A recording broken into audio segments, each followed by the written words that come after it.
Hello everyone, PhillyPipeSmoker here. Coming to you today to give you my impression of Orlik Dark Strong Kentucky versus Peter Heinrich Dark Strong.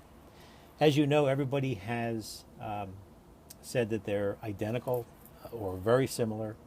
And this is really the first time I've ever had the opportunity to smoke both of them at the same time. I think the Orlik was discontinued, at least discontinued before I knew about the Peter Heinrich, or maybe when the Peter Heinrich was imported in the United States. But so I've never had the opportunity to smoke these two together. So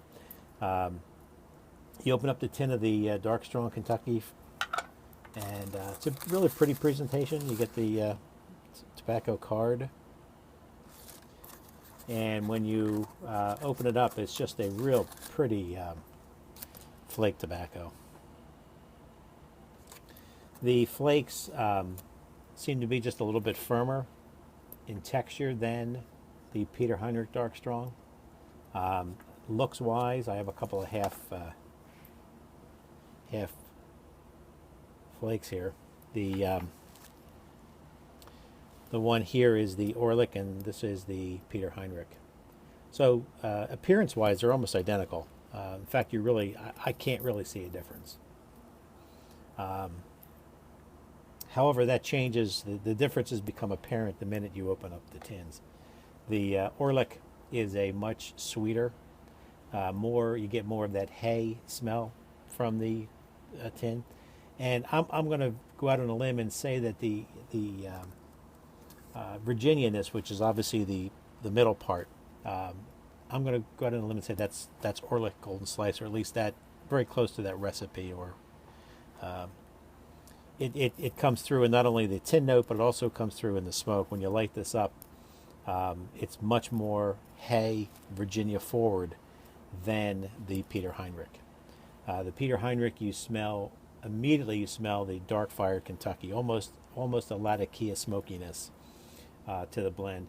That does not come through in the smoke so much with the Peter Heinrich. You don't get a Latakia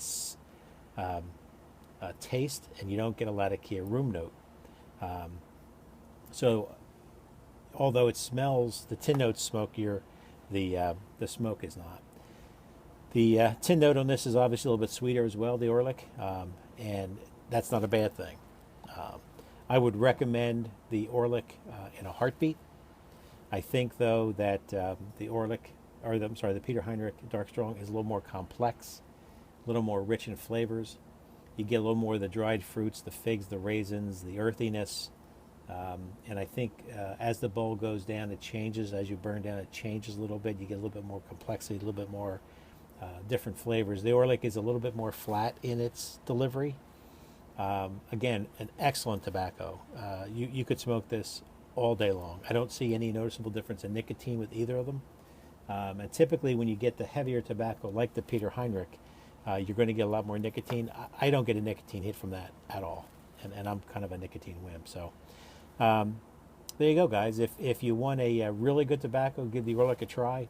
I don't think you'll be disappointed. If you like the Golden Sliced, you'll love this tobacco as well, although this does add that Kentucky differential there. It's definitely much more flavorful than Orlik Golden Slice. I can't even use or smoke Golden Slice anymore. It's just not complex enough for me. The flavors don't really do it for me anymore. So there you go. There's a difference between the Peter Heinrich Dark Strong and the Orlik Dark Fired Kentucky. Hope you all have a great day. Thanks.